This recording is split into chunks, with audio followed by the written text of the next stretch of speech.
Selamat datang kembali di channel ini, channelnya para tenaga honorer P3K dan aparatur sipil negara. Video kali ini kita akan membahas terkait dengan rencana kebijakan Bapak Menko Polhukam terkait dengan tenaga non aparatur sipil negara.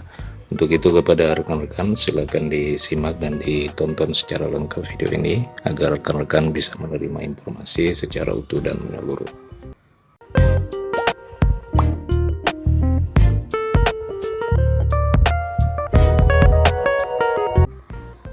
Rekan-rekan sekalian, bagi tenaga honorer yang tidak lolos seleksi CPNS dan P3K, jangan larut dalam kesedihan. Asalnya Menteri Koordinator Politik, Hukum dan Keamanan atau Menko Polhukam Bapak Mahfud MD telah memberikan solusi yang sangat tepat. Hal itu diungkapkan oleh Bapak Menteri beberapa waktu yang lalu. Mahfud MD mengira dengan adanya solusi yang ditujukan bagi tenaga honorer yang tidak lolos seleksi CPNS dan P3K tersebut bisa dipertimbangkan oleh karena sangat menguntungkan tenaga non aparatur sipil negara. Adanya solusi ini merupakan bentuk nyata kepedulian Menko Polhukam terhadap nasib para tenaga honorer yang tidak lolos seleksi CPNS dan P3K tahun 2023 ini.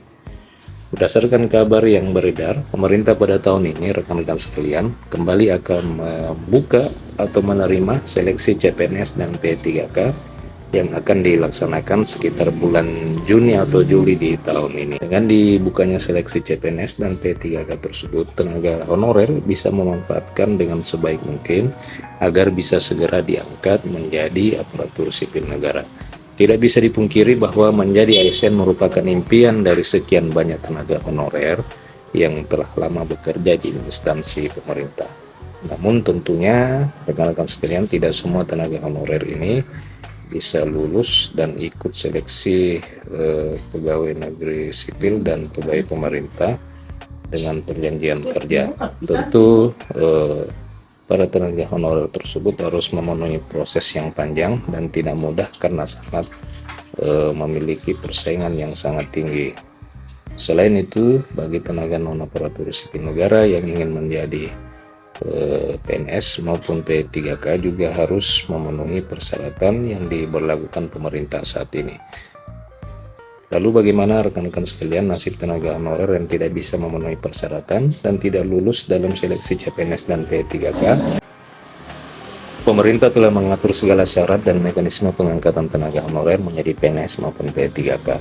Aturan tersebut termuat dalam Peraturan Pemerintah Nomor 49 Tahun 2018 tentang manajemen pegawai pemerintah dengan perjanjian kerja. Pada peraturan tersebut disebutkan bahwa pemerintah telah memberikan ruang kepada tenaga honorer untuk melakukan peralihan status. Dalam program peralihan status tersebut, tenaga non aparatur sipil negara wajib memenuhi persyaratan tertentu.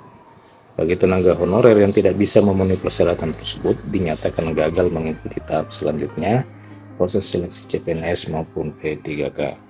Dengan demikian, tenaga honorer wajib mempertimbangkan solusi yang diungkapkan oleh Bapak Menko Polhukam, Bapak Profesor Mahfud MD, agar tetap bisa bekerja di instansi pemerintah dan memiliki status hukum. Adapun solusi yang ditawarkan, yang diberikan oleh Mahfud MD sesuai dengan pernyataannya beberapa waktu yang lalu adalah dengan adanya skema outsourcing atau alih daya. Dengan solusi tersebut, tenaga honorer yang tidak lolos seleksi CPNS maupun P3K tetap mendapatkan kepastian hukum, kepastian penghasilan, dan status kepegawaian. Namun tidak semua tenaga honorer dapat memperlakukan skema outsourcing hanya untuk 3 golongan ini saja, yaitu yang pertama adalah tenaga kebersihan, kemudian tenaga pengemudi, dan tenaga satpam.